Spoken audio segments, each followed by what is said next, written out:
너희 몸은 너희가 하나님께로부터 받은 바 너희 가운데 계신 성령의 전인 줄을 알지 못하느냐? 너희는 너희 자신의 것이 아니라 값으로 산 것이 되었으니 그런즉 너희 몸으로 하나님께 영광을 돌리라.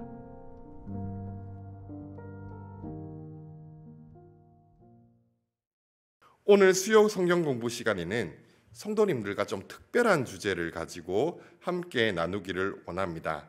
오늘 형식도 처음에는 강의로 시작했다가 설교로 마무리하는 그런 형태가 될 것 같습니다. 오늘 저와 성도님들이 함께 살펴보기를 원하는 주제는 바로 중독입니다. 오늘날에는 다양한 중독들이 사회적 문제가 되고 있습니다. 이 자리에는 중독의 문제가 결코 우리와 동떨어져 있지 않음을 이미 느끼시는 분도 계실지 모르겠습니다. 지금 시간은 먼저 중독의 일반적인 정의와 특성에 대해서 살펴볼 것이지만 당연하게도 저는 중독에 관한 그런 전문가는 아닙니다. 하지만 중독이라는 가볍지 않은 문제를 성경적으로 바라보고 이해할 필요성을 느끼게 되었고 성경에서 그 해결책을 찾기를 원했습니다.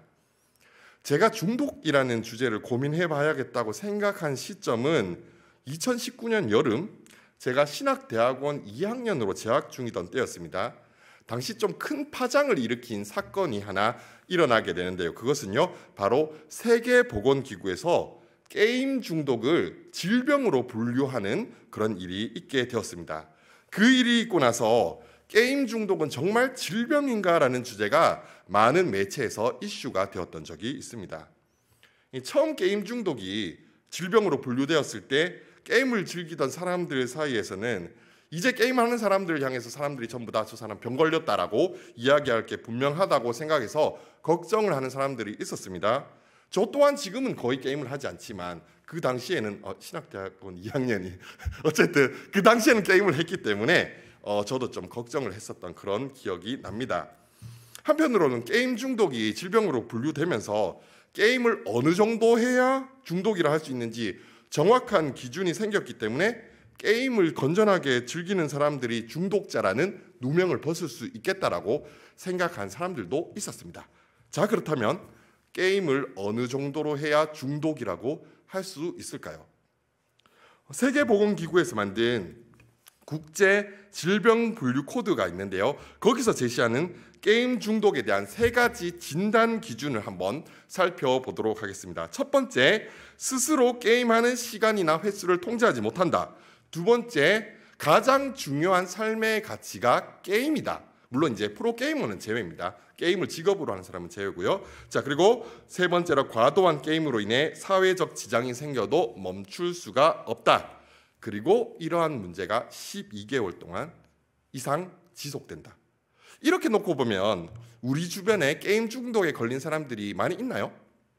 별로 없는 것 같습니다.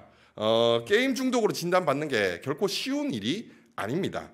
자, 근데 여기 있는 게임 중독의 진단 기준을 보면 이런 대단히 심각한 상태에 있는 사람이 분명히 있다라는 것을 우리는 알 수가 있습니다. 이 정도로 게임에 중독되는 사람들은 왜 이렇게 게임에 중독에 되는 것일까요? 그 이유를 알기 위해서는 먼저 중독이 무엇인지를 좀 살펴볼 필요가 있습니다. 중독의 원래 뜻은 뭐냐면 그 중금속에 중독되거나 뭐 독극물에 중독되어서 몸의 기능이 장애를 일으키는 것을 중독이라고 합니다. 안타까운 얘기지만 옛날에 그 농약 같은 거 먹어가지고 바카스병에 있는 거 먹어가지고 이렇게 뭐 안타까운 사고를 당하게 되는 것도 중독의 일종이라고 할 수 있습니다. 자, 그런데 한국에서 말하는 이 중독은 탐닉 또는 의존증이라는 의미로 사용하고 있습니다. 성도님들 혹시 그 스마트폰 중독 얘기 들어보셨죠? 스마트폰이라는 것 자체가 독은 아닙니다. 독은 아닌데 왜 중독이라고 하느냐? 항상 이것을 생각하고 이것에 깊이 빠져 있고 그것에 의존을 하기 때문에 중독이라고 합니다. 그렇기 때문에 중독을 과몰입이라고 부르기도 합니다. 자, 그렇다면 실생활에서 우리가 중독이라고 부르는 것들에는 어떤 것들이 있을까요? 오늘 강의 형식이기 때문에 설교가 아니라서 마음껏 말씀해 주시면 됩니다. 네, 저기요 이렇게 손 들고 얘기하셔도 되고 어떤 거 있을까요? 제가 먼저 한번 말씀드려 보겠습니다. 아까 스마트폰 중독 말씀드렸고요. 쇼핑 중독 들어보셨습니까? 예, 쇼핑 중독 있습니다. 또 어떤 중독이 있을까요? 일중독 있습니다. 네, 일중독 있어요. 네네, 일중독 있습니다. 자, 또 어떤 중독 있을까요? 알코올 중독, 아주 대표적인 중독 중에 하나죠. 또 어떤 중독 있을까요?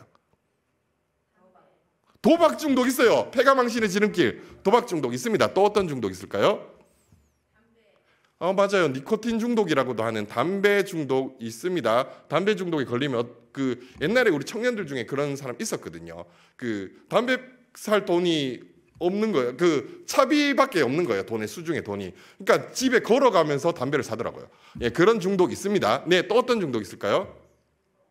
네, 운동 중독 있어요. 맞아요. 몸이 부서져라 운동하는 사람이 있습니다.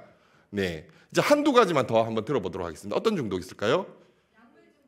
약물 중독 있어요. 마약 중독, 아주 대표적인 중독 중에 하나입니다. 또 어떤 중독 있을까요? 네? 관계 중독. 그런 사람이 있을 수 있겠네요. 그죠? 네. 사실 이게 중독이란 말이 뭐 꼭 정해져 있다기보다는 아까 관계 중독 같은 경우에도 그죠? 내가 저 사람이랑 관계가 끊어지면 나는 망했어라고 생각하고 그 관계에 몰두한다면 그것도 중독이 될 수 있겠네요. 자, 여기까지 여러 가지 중독을 말씀해 주셨는데요. 제가 뭐 몇 가지 적어 놓은 것을 말씀드리겠습니다. 스마트폰 중독, 알코올 중독, 마약 중독, 쇼핑 중독, 카페인 중독 있습니다. 그리고 탄수화물 중독 있고요. 설탕 중독, 니코틴 중독, 도박 중독. 몇 년 전 통계에 따르면 도박 중독이 몇 명쯤 되냐면 우리나라에 막 260만 명이 있대요. 엄청나게 많이 도박에 중독돼 있습니다. 일 중독, 운동 중독, 인터넷 중독, TV 중독, 음란물 중독 있습니다. 예, 그 한 통계에 따르면 크리스찬 청년의 남성의 90% 이상이 음란물을 시청하고 있다는 그런 통계도 있습니다. 자, 그리고 낚시 중독, 바둑 중독, 축구 중독, 성형 중독 들어보셨나요? 성형 중독 있고요. 그리고 공부 중독, 매운맛 중독, 저 이런 거 봤거든요. 매운맛 중독, 주식 중독, 비타민 중독. 혹시 여기에 해당되었던 적이 있으신 분도 계실까요? 저는 네라고 나오셨네요. 맞아요. 왜냐하면 이 중독이라는 것이 우리와 전혀 동떨어진 이야기가 아니기 때문입니다. 저도 중독에 걸렸던 게 있었는데 뭐냐면은 제가 좀 살을 빼려고 노력을 많이 했어요. 자, 근데 그 콜라 중에 0칼로리 콜라가 나왔어요. 제로 콜라. 펩시, 저는 주로 이제 펩시를 먹었는데 펩시 콜라를 먹는데 이제 배만 고프면 펩시를 찾는 거예요.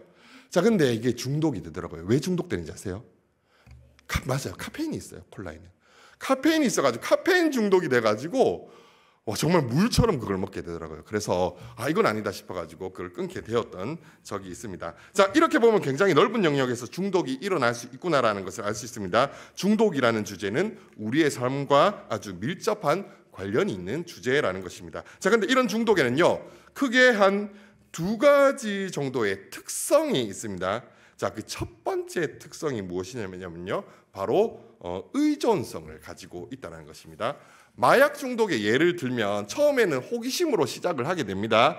한 번쯤은 어때라는 생각하고 이제 마약을 먹게 되는 순간 기분이 좋아지는 것 같습니다. 그런데 시간이 지나고 나면 한 번 더 그 기분을 느껴보고 싶은 것이에요. 그리고 그 약물이 손이 닿는 곳에 없으면은 막 불안해지기 시작합니다. 이 불안을 없애려면 어떻게 해야 할까요? 다시 마약에 손을 대게 되는 것입니다. 이렇게 일시적인 보상을 받았기 때문에 그 뒤로 계속해서 반복적으로 그것을 찾게 만드는 것이 바로 의존성입니다.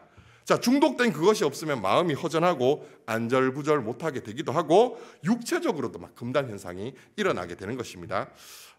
성도님들, 그 알코올에 중독된 사람들은 한 번에 술을 확 끊잖아요. 그러면 몸이 아픕니다.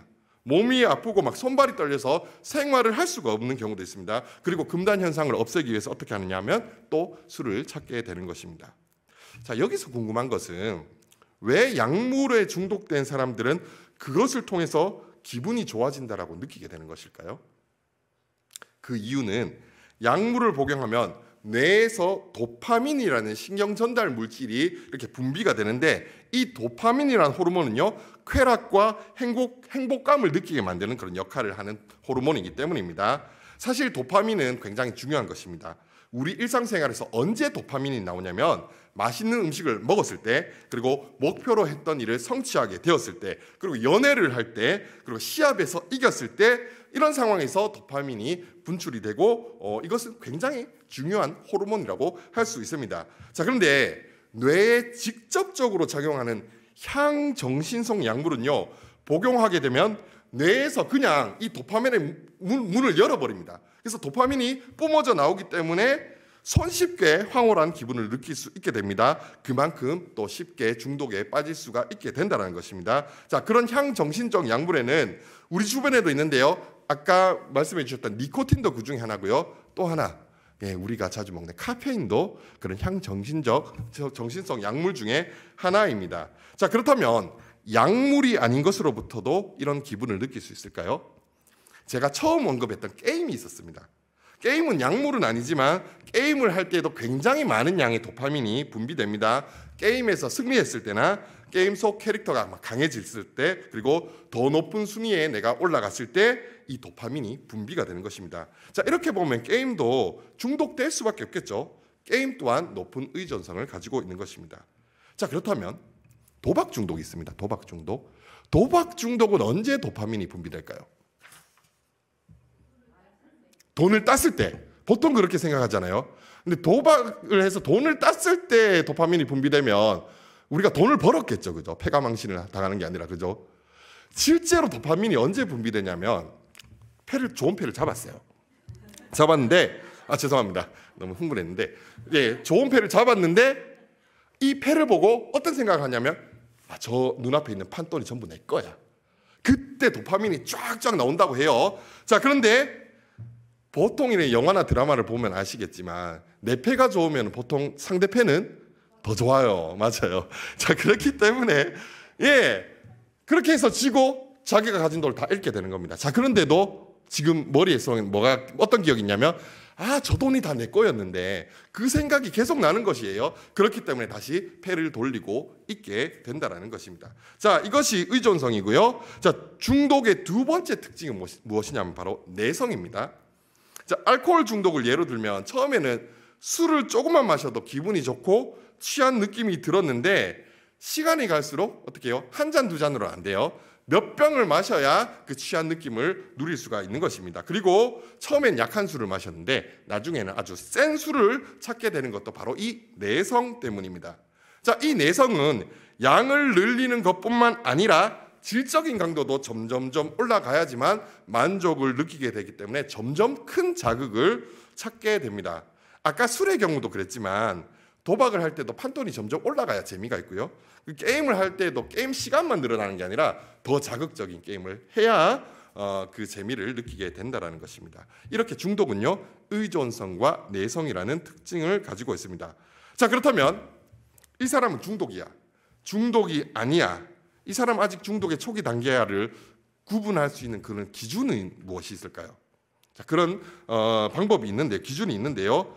어떤 중독이든 간에 중독됐다라고 말할 수 있는 공통적인 기준이 있습니다. 그것은 무엇이냐면 어떤 것에 과몰입해서 사회적 문제나 일상생활에 피해가 발생하는 경우에는요, 중독이라고 할 수 있습니다. 학업이나 직장생활이나 가족관계, 대인관계, 사회질서, 재산이나 생명에 중대한 손해가 발생하는 경우 중독이라고 볼 수 있다라는 것입니다. 결국 내가 중독으로 얼마나 피해를 받고 있는가가 바로 중독을 판별하는 기준입니다. 그리고 그 가장 큰 피해자는 누굴까요? 바로 본인과 가족이 될 수밖에 없다는 것입니다. 자, 지금까지는 중독의 일반적인 의미와 특성을 살펴보았습니다. 자, 그렇다면 지금부터는 성경에서 중독에 대해서 무엇이라고 말하고 있는지를 살펴보도록 하겠습니다.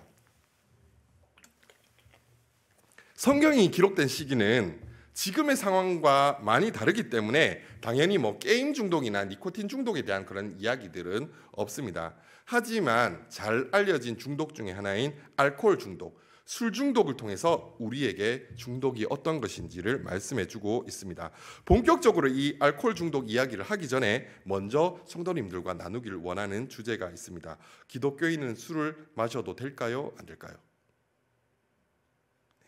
이걸 어떻게 손을 들어서 할 수도 없고, 그죠? 어쨌든 기독교인인 우리는 성경에서 그 해답을 찾을 수밖에 없습니다. 우리가 첫 번째로 찾을 말씀은요, 에베소서 5장 18절의 말씀입니다. 에베소서 5장 18절의 말씀을 제가 읽도록 하겠습니다. 술 취하지 말라. 이는 방탕한 것이니 오직 성령으로 충만함을 받으라. 아멘. 많은 사람들이 이 구절을 들을 때 하는 이야기는 어떤 기적의 논리를 이야기하는 분이 계신데요. 그러면 취하지 않을 정도로만 마시면 되겠네라고 말씀하시는 분들이 있습니다. 사랑하는 성도님들, 안 취하고 술을 마실 수 있을까요? 음주 측정을 할 때 술을 한 잔 딱 마시고 그렇게 음주 측정을 하게 되면 혈중 알코올 농도가 한 0.03%가 된다고 해요. 자, 근데 그때 음주 측정이 걸리면 어떻게 될까요? 면허 정지입니다. 면허 정지. 그러니까 이 말은 한 잔만으로도 사람은 취할 수밖에 없다라는 뜻입니다. 그리고 애초에 술을 만든 것 자체가 취하기 위해 만드는 것입니다. 취하기 위해 마시는 것입니다. 안 취하는 술을 누가 마시겠습니까? 저처럼 이렇게 콜라를 차라리 먹지 않겠습니까? 그죠? 술이 안 취한다면, 그죠? 물론 기독교인 중에서도 건강을 위해서 약으로 한 잔씩 드신다는 분이 계시기는 합니다. 그런데 정말 한 잔씩만 드시는지는 양심에 맡기도록 하겠습니다. 네. 자, 그리고 함께 또 찾아보실 말씀은요. 잠언 23장 31절의 말씀입니다. 이 말씀을 제가 읽도록 하겠습니다. 포도주는 붉고 잔에서 번쩍이며 순하게 내려가나니 너는 그것을 보지도 말지어다 라고 말씀하고 있습니다. 여기서 또 나오는 기적의 논리가 하나 있습니다. 이게 안 보고 먹으면 되겠네 이런 이야기를 하는 분 계십니다. 눈 가리고 야, 술 가져와봐 해가지고 술 마시면 되지 않느냐라고 이야기할 수도 있겠지만 여기서 보지도 말라는 것은 당연히 먹지도 말라는 뜻입니다. 자, 그렇다면 성경에서는 왜 이렇게까지 술을 마시지 말라고 경고하고 있는 것일까요? 그 이유를 알기 위해서 지금부터 잠언 23장에 나오는 말씀을 살펴보려고 합니다. 잠언 23장 29절에서 35절까지는 알코올 중독, 그러니까 술 중독에 빠진 사람에 대해서 아주 상세한 묘사를 하고 있는데요. 우리 이 말씀을 저와 성도님들이 한 절씩 한번 교독해 보도록 하겠습니다. 제가 먼저 이 말씀을 읽도록 하겠습니다. 29절부터 제가 읽겠습니다. 재앙이 네게 있느뇨, 근심이 네게 있느뇨, 분쟁이 네게 있느뇨, 원망이 네게 있느뇨, 까닭 없는 상처가 네게 있느뇨, 붉은 눈이 네게 있느뇨.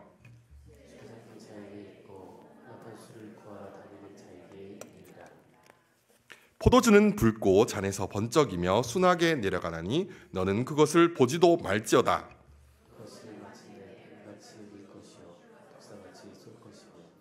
또 내 눈에는 괴이한 것이 보일 것이요 내 마음은 구부러진 말을 할 것이며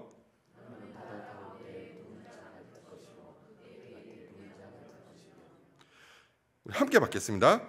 내가 스스로 말하기를 사람이 나를 때려도 나는 아프지 아니하고 나를 상하게 하여도 내게 감각이 없도다. 내가 언제나 깰까 다시 술을 찾겠다 하리라. 네, 아멘이라고 하기에 뭔가 애매한 그런 말씀이긴 했습니다. 자, 이 말씀을 보시면 이런 표현들이 있습니다. 내 눈에는 괴이한 것이 보일 것이요 내 마음은 구부러진 말을 할 것이며. 지금 이성, 그러니까 생각하는 기능이 제 기능을 못하고 있는 것을 우리 말씀을 통해서 볼 수가 있습니다. 그리고 또 이런 말씀이 있습니다. 너는 바다 가운데 누운 자 같을 것이요 돛대 위에 누운 자 같을 것이며 내가 스스로 말하기를 사람이 나를 때려도 나는 아프지 아니하고 나를 상하게 하여도 내가 감각이 없도다. 이 보면은 몸이 제 기능을 못하고 있는 것을 우리가 확인하게 됩니다. 그리고는 이렇게 이야기합니다. 내가 언제나 깰까 다시 술을 찾겠다 하리라. 이것은 바로 의존성, 바로 중독에 대한 말입니다. 이 사람은 단단히 술에 중독된 사람임을 알 수 있습니다. 여기서 알 수 있는 대단히 중요한 사실이 있습니다. 이 말씀에 나오는 술에 중독된 사람의 생각과 몸을 지금 무엇이 지배하고 있을까요? 맞아요. 술이 지배하고 있는 것입니다. 술이 이 사람의 주인이라는 것입니다. 사실 술만이 아니라 성경에서 말씀하는 모든 중독의 본질은 이것입니다. 하나님이 아닌 다른 것이 지속적으로 나의 생각과 몸의 주인이 되는 것이 바로 성경이 말하는 중독의 본질이라는 것입니다. 이것은 우상숭배와도 밀접한 관련이 있습니다. 출애굽기 20장에서는 하나님께서 그분의 백성들에게 10계명을 주시는데 1계명과 2계명에서 이런 말씀을 하십니다. 그 내용에 대해서 이렇게 말씀하십니다. 너는 나 외에는 다른 신들을 내게 두지 말라. 너를 위하여 새긴 우상을 만들지 말고 또 위로 하늘에 있는 것이나 아래로 땅에 있는 것이나 땅 아래 물속에 있는 것에 어떤 형상도 만들지 말며 그것들에게 절하지 말며 그것들을 섬기지 말라. 하나님께서는 하나님의 백성인 저와 성도님들이 하나님 이외에 다른 것들을 섬겨서는 안 된다라고 말씀하십니다. 여기에 섬긴다라는 말에는요, 이런 뜻이 있습니다. 노예가 된다. 우리가 만약 하나님이 아닌 무엇인가를 섬기게 된다면 그 섬기는 대상이 우리의 주인이 된다는 뜻이고, 우리는 그것의 노예가 될 수밖에 없습니다. 성경이 이야기하는 중독은 하나님이 아닌 다른 무엇이 나를 지배하고 나의 주인이 되는 것을 뜻합니다. 자, 그렇다면 사람들은 왜 하나님이 아닌 다른 것들을 우리의 주인으로 삼고 그것들의 노예가 되기로 선택했을까요? 성경은 그 이유에 대해 우리의 욕심 때문이라고 말씀합니다. 골로새서 3장 5절에는 이렇게 말씀합니다. 그러므로 땅에 있는 지체를 죽이라. 곧 음란과 부정과 사욕과 악한 정욕과 탐심이니 탐심은 우상 숭배니라. 사람들이 하나님이 아닌 우상과 거짓 신들을 섬기는 이유는 그것들이 우리의 탐심을 만족시켜 줄 것이라고 믿기 때문입니다. 도박 중독은요, 사실 도박이라는 신을 섬기는 것입니다. 왜냐하면 그 도박이라는 신이 자신에게 재물을 가져다 줄 것이라고 믿기 때문입니다. 성형 중독은요, 아름다움을 주는 성형이라는 신을 섬기는 것입니다. 음란물 중독도 마찬가지입니다. 음란물이라는 신이 쾌락과 즐거움을 준다고 믿기 때문에 그 음란물에 중독되고 그것을 섬기게 되는 것입니다. 성경에서 말씀하는 것처럼 하나님 외에 다른 것을 주인으로 모시는 것, 그것들이 나를 지배하는 것이 중독의 본질이라고 말한다면 사실 이 자리에 중독으로부터 완전히 자유로운 사람은 한 사람도 없을 것입니다. 예를 들어서 우리가 느끼는 감정이 우리의 주인이 될 수도 있습니다. 우리가 살다 보면 욱할 때가 있지 않습니까? 그렇게 화를 낼 때 나의 생각을 누가 지배하고 있는 것입니까? 바로 화라는 감정이 나의 주인이 되는 것입니다. 때로는 두려움과 걱정이 우리의 주인이 되기도 합니다. 다른 사람과의 비교의식, 열등감이 우리의 주인이 되기도 합니다. 그리고 때로는 자기가 잘났다고 생각하는 교만함이 우리의 주인이 되기도 하는 것입니다. 그렇다면 지금 내 진짜 주인이 하나님이신지 하나님이 아닌 다른 것이 나의 주인인지를 구분하는 방법이 무엇일까요?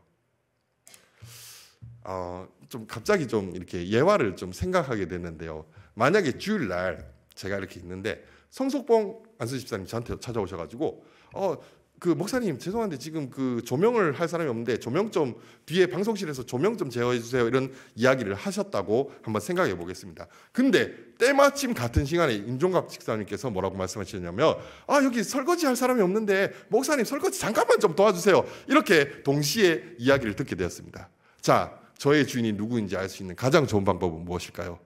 제가 주방에 들어가 있는지 방송실에 들어가 있는지를 확인한다면 누가 나의 주인인지를 알 수가 있는 것입니다. 자, 내가 누구의 말을 듣느냐가 바로 나의 참 주인이 누구인지를 알 수 있는 가장 쉬운 그리고 가장 명료한 방법이 되는 것입니다.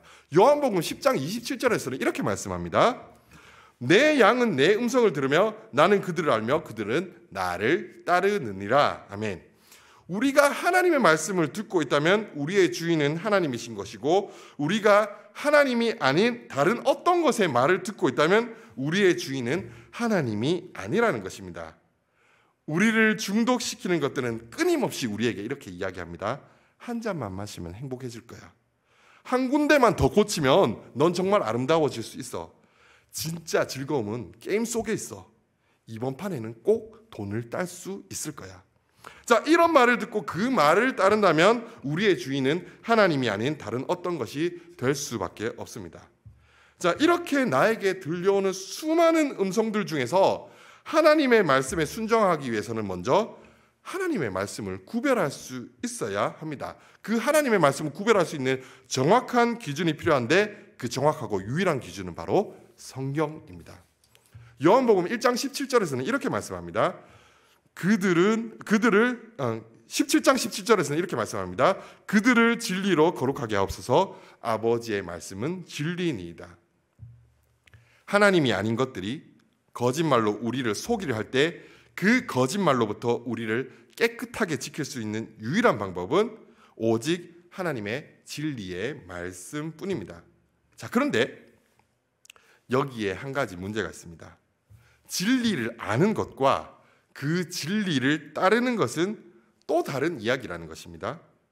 여전히 수많은 중독거리들이 우리가 원하는 것을 줄 수 있다라고 유혹하고 있는 상황에서 내 힘으로 유혹을 뿌리치고 하나님의 말씀을 따른다는 것은 대부분의 경우에는 불가능한 것처럼 느껴집니다. 우리는 하나님의 말씀이 진리라는 사실을 알 뿐만 아니라 중독의 유혹을 뿌리치고 말씀에 순종할 수 있는 비결이 필요합니다. 수많은 거짓말들 속에서 하나님의 말씀만을 붙잡고 순종할 수 있는 그 비결을 지금 바로 알려드리겠습니다. 왜냐하면 왜 이렇게 소리 지르냐면 이것만 들으면 되거든요. 앞에 거 다 못 들으셔도 되는데 이것만 기억하시면 됩니다. 자, 우리가 하나님께 순종할 수 있는 비결은 바로 앞에서 읽은 말씀에서 이미 해답이 나왔었습니다. 우리가 술에 관한 성경 말씀을 찾으면서 첫 번째로 살펴봤던 말씀인데요. 바로 에베소서 5장 18절의 말씀을 읽도록 하시겠습니다. 우리 이 말씀은 같이 한번 읽어보도록 하겠습니다. 함께 받겠습니다. 술 취하지 말라. 이는 방탕한 것이니 오직 성령으로 충만함을 받으라. 아멘. 저와 성도님들이 술에 취하지 않을 수 있는 방법, 중독에 빠지지 않을 수 있는 방법은요, 오직 성령으로 충만함을 받는 것뿐입니다. 어쩌면 너무 뻔해 보이는 대답입니다. 그런데 여기에는 확실한 이유가 있습니다. 중독의 대상들이 사람들에게 하는 가장 많이 하는 거짓말이 있습니다. 그리고 사람들이 가장 쉽게 속아 넘어가는 그런 거짓말이 있습니다. 그 거짓말이 뭐냐면 너는 마음만 먹으면 절제할 수 있어. 너의 절제력을 믿어. 너는 원할 때 언제든지 이걸 끊어낼 수 있어라고 거짓말을 한다는 것입니다. 절제라는 이 단어가 영어로는 뭐냐면 셀프 컨트롤이라고 하거든요. 셀프라는 이 영어 단어는 이 스스로라는 뜻이잖아요. 이게 스스로 절제한다는 뜻의 이 셀프 컨트롤이라는 말에, 이 절제라는 말에 속아 넘어가지 마시기 바랍니다. 성경에서 절제는 자기 자신이 하는 것이 아니라 성령의 열매라고 분명히 말씀하고 있습니다. 갈라디아서 5장 22절과 23절에는 다음과 같이 말씀하고 있습니다. 오직 성령의 열매는 사랑과 희락과 화평과 오래 참음과 자비와 양성과 충성과 온유와 절제니 이 같은 것을 금지할 법이 없느니라. 성경은 여러 곳에서 우리의 힘으로는 죄의 유혹을 이길 수 없다고 말씀합니다. 성경에 나오는 중독의 의미를 생각할 때 나는 언제든 중독을 이길 수 있어라는 말은 마치 내 힘으로 죄를 짓지 않고 살아갈 수 있으라고 말하는 것과 같은 것입니다. 지금도 자신의 힘으로 절제가 가능하다고 믿고 있는 분이 계시다면 안타깝지만 그 사람의 주인은 하나님이 아니라 그 사람 자신일 가능성이 대단히 높습니다. 자, 그렇다면 성령님이 도대체 우리 안에 계시면서 무슨 일을 하시기에 우리가 절제할 수 있게 되는 것일까요? 우리 뇌에서 나오는 도파민을 억제하실까요? 분명 그렇게 하지는 않으실 것입니다. 성령님께서는 너무나 놀라운 방법으로 우리가 절제할 수 있도록 도와주십니다. 우리 로마서 15장 13절의 말씀을 함께 받도록 하시겠습니다. 소망의 하나님이 모든 기쁨과 평강을 믿음 안에서 너희에게 충만하게 하사 성령의 능력으로 소망이 넘치게 하시기를 원하노라. 아멘. 자, 이 말씀에서 성령 하나님이 우리 안에서 어떤 일을 하시냐면 성령의 능력으로 소망이 넘치게 하십니다. 집에 있는 자녀가 맨날 게임만 해서 속상하십니까? 그 자녀의 삶이 180도 달라질 수 있는 놀라운 비결이 있습니다. 바로 그 아이의 삶에 하나님께서 주시는 소망이 부어지는 것입니다. 누군가의 삶에 하나님께서 주시는 소망이 넘치게 될 때 그 삶은 완전히 달라질 수 있습니다. 성경에 나오는 하나님의 소망에 붙들린 수많은 사람들이 그 사실을 증명해주고 있습니다. 성령님께서 주시는 소망이 세상이 주는 소망과 다른 것은 그 소망은 세상의 거짓말이 아니라 진리이신 하나님의 말씀으로부터 비롯된 소망이라는 것입니다. 그리고 제가 분명히 말씀드릴 수 있는 것은 이런 하나님의 소망, 말씀의 소망에 붙들리게 되면 놀랍게도 게임하는 시간이 아까워집니다. 술에 취해 있을 시간이 없습니다. 여러분 앞에 있는 제가 게임을 끊었습니다. 네, 그런 일들이 실제로 일어나게 된다는 것입니다. 하나님의 소망은 그 사람을 반드시 변화시킬 수 있습니다. 그런 소망은 저와 같은 설교자가 동기부여를 통해 줄 수 있는 것도 아니고 가정교육을 통해 교육할 수 있는 것도 아닙니다. 오직 성령의 능력으로만 가능합니다. 그렇기 때문에 저와 성도님들이 해야 할 일은 분명해졌습니다. 나와 우리 자녀와 가족들을 위해 기도해야 하는 것입니다. 다른 걸 기도하는 것이 아니라 하나님의 소망에 붙들린 자, 성령님의 능력으로 하나님의 소망이 넘치는 자가 되게 해달라고 기도해야 하는 것입니다. 이것은 단지 게임에 빠진 자녀들만을 향한 말씀이 아닙니다. 이 자리에 계신 모든 성도님들 또한 하나님의 소망에 붙들 때 우리의 삶은 이전과는 완전히 달라지게 될 것입니다. 말씀을 마무리하겠습니다. 지금도 거짓말로 우리를 유혹하고 있는 중독의 대상들이 우리의 주인이 되지 않게 하는 방법은 하나님의 말씀을 듣는 것이라고 했습니다. 우리가 말씀 위에 바로 서 있을 때에만 우리를 거룩하게 지킬 수 있습니다. 뿐만 아니라 절제하는 힘은 성령님께서 우리에게 주시는 선물이라는 것을 기억하시길 바랍니다. 우리는 끊임없이 성령님의 도우심을 구해야만 합니다. 성령님의 능력으로 우리 안에 하나님께서 주시는 소망이 넘칠 때 우리는 유혹을 이기고 하나님께서 기뻐하시는 복된 삶을 살아가게 될 것입니다. 저와 성도님들과 우리 가족 가운데 그런 귀한 축복이 있기를 소망합니다. 기도하시겠습니다. 하나님, 지금도 우리를 거짓으로 유혹하는 많은 음성들 가운데서 오직 진리이신 하나님의 음성을 듣고 순종하는 주님의 자녀들 되게 하여 주시옵소서. 우리와 우리의 가족이 진리의 영이신 성령 하나님께 붙들림 받게 하시고 성령님께서 주시는 소망 가운데 살아가는 복된 삶이 되게 하여 주시옵소서. 이 모든 말씀 우리의 참 주인이신 예수 그리스도의 이름으로 기도드립니다. 아멘.